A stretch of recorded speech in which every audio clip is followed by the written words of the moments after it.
Hello mga ka-cooking mamas, isang mapagpalang umaga po sa inyong lahat. Una po lagi sa atin ay ang Panginoon. Welcome po sa aking YouTube channel, Cooking Mamas Channel. Ngayon po ay magluluto tayo ng bok choy.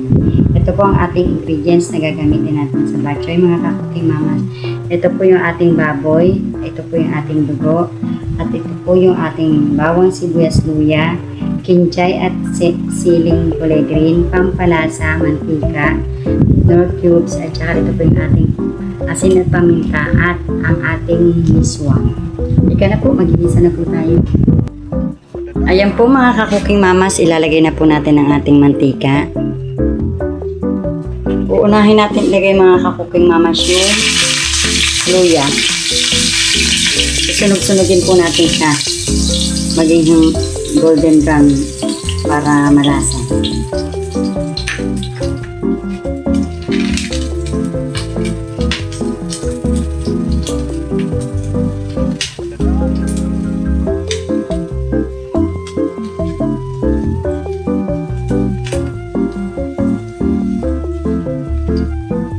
Nalagay na natin ang ating bawang.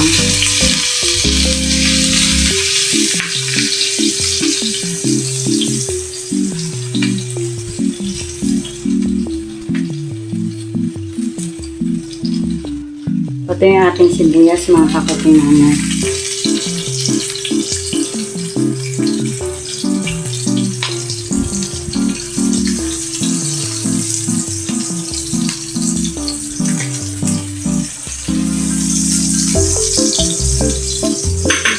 Saka po natin ilalagay yung ating baboy mga ka-cooking mamas.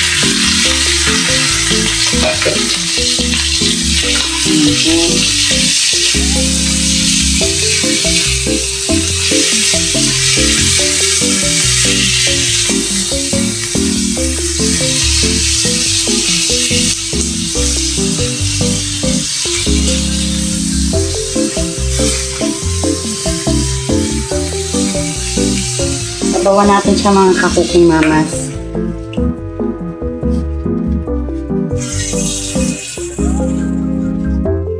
Ayan mga ka-cooking mamas, lalagyan po natin siya ng sabaw.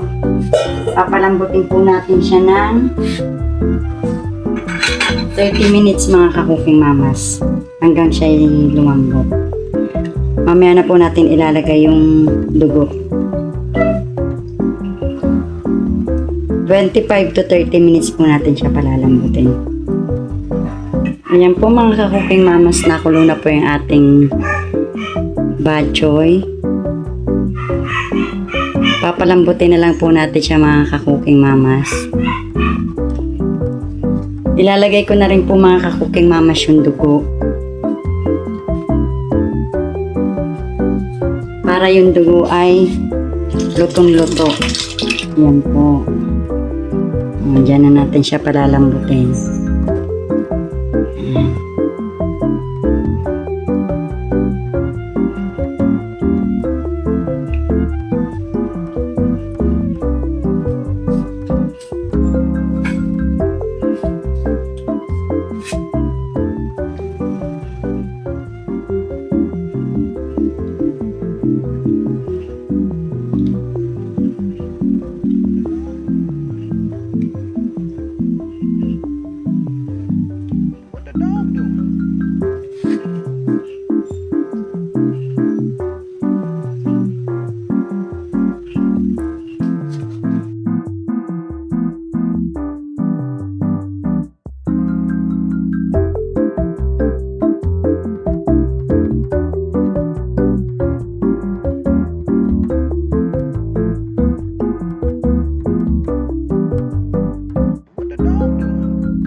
Ayan po mga ka-cooking mamas, ilalagay na po natin yung ating iswa.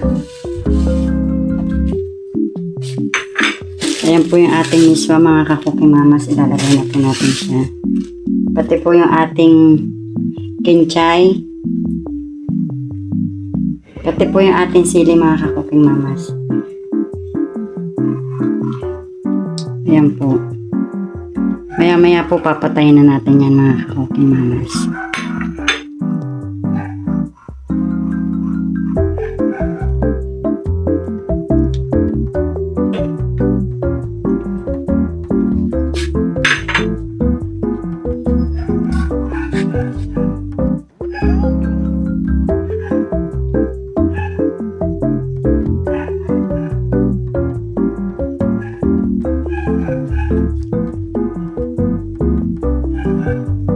Papakulain lang po natin siya ng ilang segundo mga ka-cooking mamas. Papatay na po natin siya. Ayan po mga ka-cooking mamas, luto na po yung bok choy natin. Maraming salamat po sa inyong panonood, lalong-lalo na po yung mga nasa ibang bansa. Lagi po kayong mag-iingat dyan. Please subscribe my YouTube channel, Cooking Mamas Channel. And please like and share, and don't forget to press the bell button para po updated kayo sa aking mga video. Maraming salamat po. God bless po sa ating lahat. Thank you for watching.